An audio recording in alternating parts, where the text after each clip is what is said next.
Good morning, everybody. I'm Sheriff Wayne Ivey of the Brevard County Sheriff's Office, and this morning I'm joined by Chief David Butler of the Indian Harbor Beach Police Department, also Chief Michael DeMorad of the Sheriff's Office, Chief Dan Singleton of the Sheriff's Office, and Commander Vic DeSantis of our investigative services. This morning we want to give everybody an update on a missing persons case that originally started in Indian Harbor Beach on February 18th. Missing persons case of Nancy Howery, age 44. To kind of start as we're giving this update, I'm going to ask Chief Butler to kind of fill us in on how his agency received the information that initially started the case, and then we'll give you further updates as we go. Thank you, Sheriff. Good morning. I'm Chief Butler with the Indian Harbor Beach Police Department. On February 18th, the Indian Harbor Beach Police Department received a report of a missing Indian Harbor Beach resident, 44-year-old Nancy Howery. She was reported missing by her ex-husband and 2 children. They explained that on February 15th, Nancy was supposed to pick up her children from school, however failed to do so. After multiple attempts to contact her failed, they contacted the police department to report her missing. We immediately initiated a missing person investigation. A check of her phone records revealed her last known location was in Port Malabar Rifle and Gun Club on February 15th. Detectives responded to the area, but was unable to locate Nancy or her phone. On February 19th, a Palm Bay resident called to report a suspicious vehicle on Oakleaf Street in Palm Bay. Officers responded and discovered Mrs. Howery's 2014 Honda Odyssey abandoned on the side of the road. Indian Harbor Beach detectives responded and requested the assistance of the sheriff's bloodhound team to help with the search. The K-9 team responded and used 2 separate bloodhounds to search the area, but met with negative results. The investigation revealed that Mrs. Howery was last seen on February 15th visiting a friend in Palm Bay.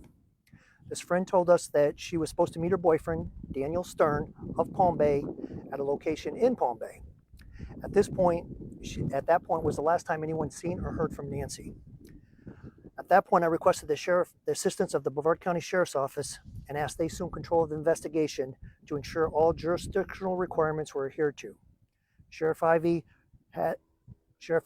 sent out his investigative team, which consisted of 5 detectives. They responded within an hour and assumed control of the investigation. Sheriff. Thank you, Chief. So as we said, this case started as a missing persons case, and this morning we are standing in what's commonly referred to as the compound in Palm Bay, as the case is now transitioned from a missing persons case to a homicide. Our team partnered with Indian Harbor Beach to work this case. And what I can tell you at this point is, first of all, this case took a sad turn from missing person to homicide. Late last night, our team arrested Daniel Stern on 2nd-degree murder with a firearm, tampering with evidence, and mutilation of a dead body. Mr. Stern was developed very early on as a suspect in this case. In fact, there was an initial interview with him where he showed significant signs of deception.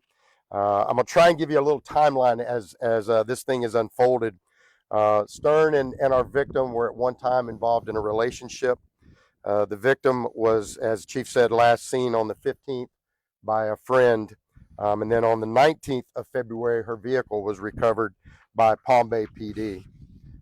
Indian Harbor Beach PD contacted us on the 20th, asked for our assistance, and Commander DeSantis, his team, our crime scene unit, all began to get involved. As we said, we had our bloodhounds involved from the very beginning of this case.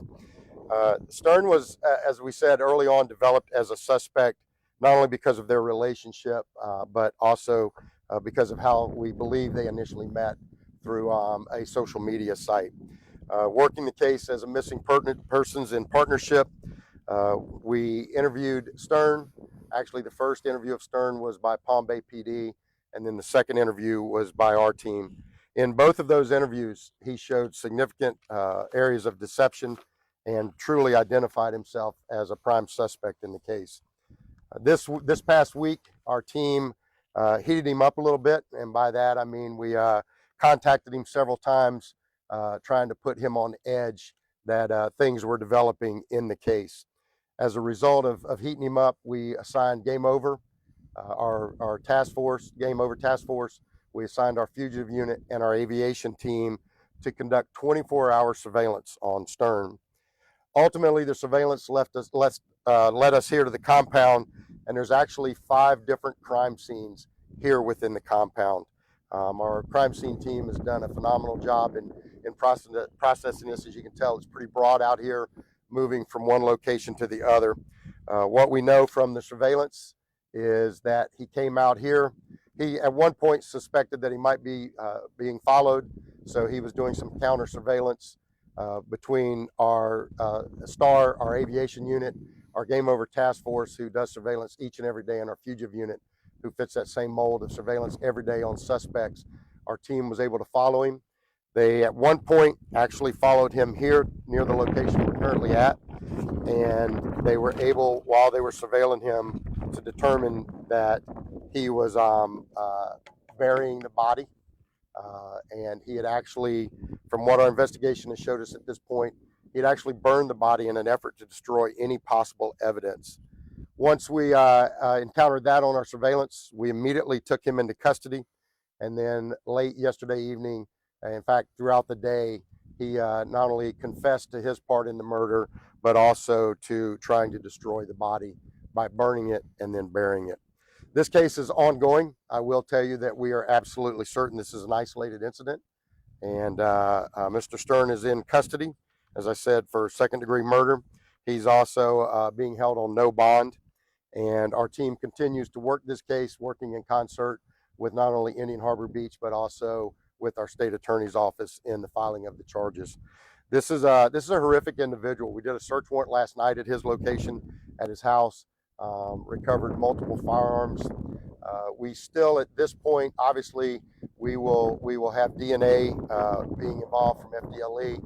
We'll have other matters of the crime scene that will, at one point, completely identify our victim. At this point, we do believe, based upon his confession, based upon the evidence we have, that unfortunately the body that we have recovered is that of Miss Howery. We are continuing to work this case, and I will tell you that this is a joint effort. And I will also tell you that I'm extremely proud of our team for their hard work. Game Over Task Force, Fugitive Unit, and Aviation, approximately 50 plus hours of surveillance on this individual to bring us to this point of this investigation, where this individual is off our streets and the family has some closure of their child. So we will we'll continue to bring you updates. Our PIO, Todd Goodyear, will get further updates for you as we go throughout the day. At this time, Chief, I don't know if you have anything you'd like to add from your agency perspective. Yes, the Brevard County Sheriff's Office, Sheriff Wayne Ivey, has an outstanding and long history of working closely with all Brevard County law enforcement agencies. This case was no exception. The outstanding effort that his team put together to help bring this case to a conclusion was nothing short of outstanding. I want to thank the Sheriff and his entire team for their assistance. Thank you, Sheriff. Yes, sir. Yes, sir. Thank you. So as I said, we'll be giving further updates throughout the day. The individual is off the street. This is, as I said, an isolated incident, and our thoughts and prayers go out to the family, Miss Howery. And again, I can't commend our team enough for the work they did in this case to bring closure to the family.